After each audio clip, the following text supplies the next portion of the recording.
कुछ दोस्त बहुत याद आते हैं।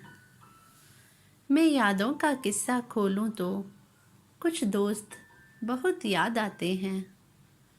मैं गुजरे पल को सोचूं तो कुछ दोस्त बहुत याद आते हैं। अब जाने कौन सी नगरी में आबाद हैं जाकर मुद्दत से। मैं देर रात तक जागूं तो कुछ दोस्त बहुत याद आते हैं।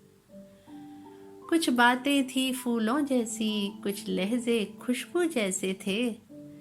मैं शहरे चमन में टहलूं तो कुछ दोस्त बहुत याद आते हैं। सबकी जिंदगी बदल गई, एक नए सिरे में ढल गई। किसी को नौकरी से फुर्सत नहीं, किसी को दोस्तों की जरूरत नहीं।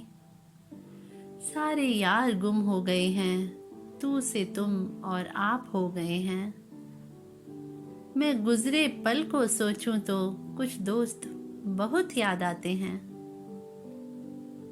धीरे धीरे उम्र कट जाती है, जीवन यादों की पुस्तक बन जाती है।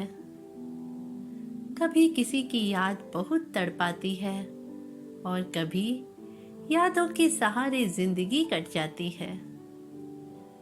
किनारों पे सागर के खजाने नहीं आते, किनारों पर सागर के खजाने नहीं आते। फिर जीवन में दोस्त पुराने नहीं आते।